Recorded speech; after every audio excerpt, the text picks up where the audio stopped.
you guys.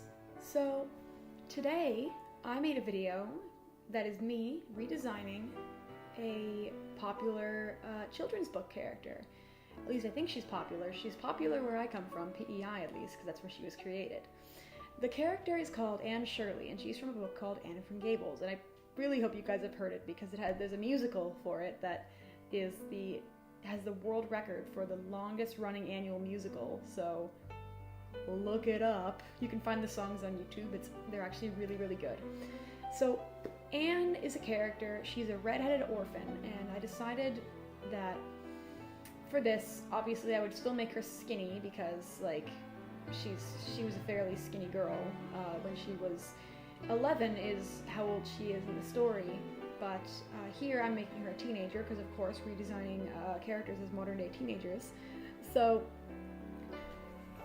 right now I'm just duplicating her arm to make it more symmetrical because I think that's quite a cute pose. And I'm going to give her fairly big eyes because I really like giving my characters big eyes. This style was actually inspired by Lavender Town, as was the series, because she does a video where she redesigns characters to look like they would in modern day. So I thought I'd do that too.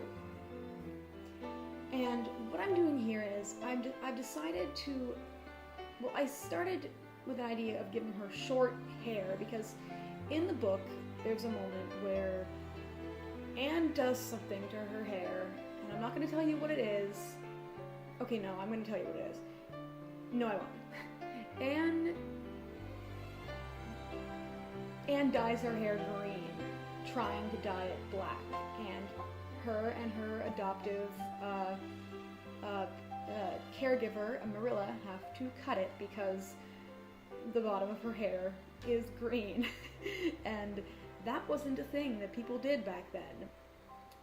So what I decided to do was, well, when Anne was little, she had braids, so I decided to give her hair one long braid at the back. It looks more grown up. It looks more less like a kid hairstyle. Of course, teenagers and adults can wear two braids, but I thought it made her look more mature, like a teenager would want to look, and like Anne always wants to look. She always wants to look she always wants to look and act like an adult.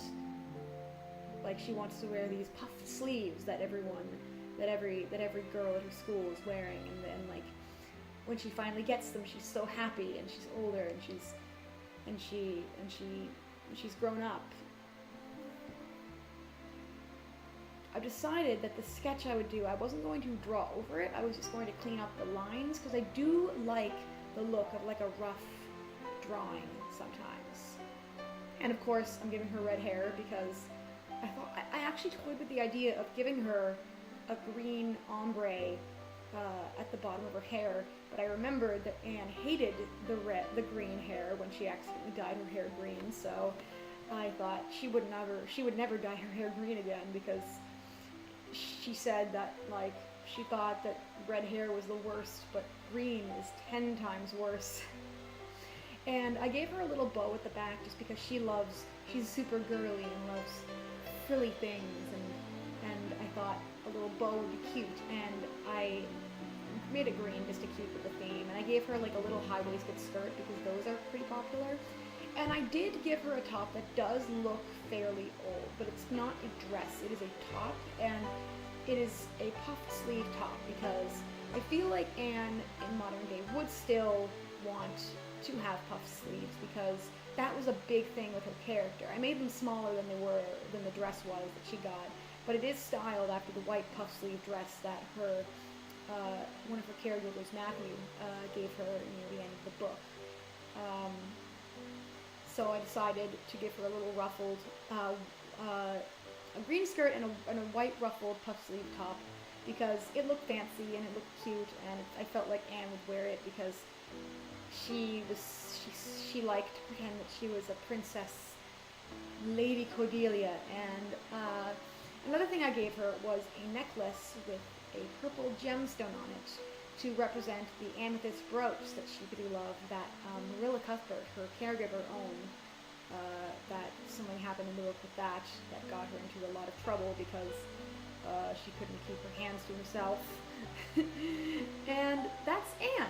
And you probably noticed that I've added some freckles to her face because I forgot that she has freckles, and I gave her gray-green eyes because in the book where she has children, it says that her daughter, Diana Blythe, has gray-green eyes like her mother. She looks like her mother with red hair. I don't know if she had red hair actually, and gray-green eyes, and I quite like the drawing, and I really hope you guys enjoyed it too. I really hope you guys enjoyed this video too, and I will see you guys in the next video where I will be redesigning Alice in Wonderland. I don't know her last name, so I'm just going to call her Alice in Wonderland. Alice. So I will see you guys. Bye-bye!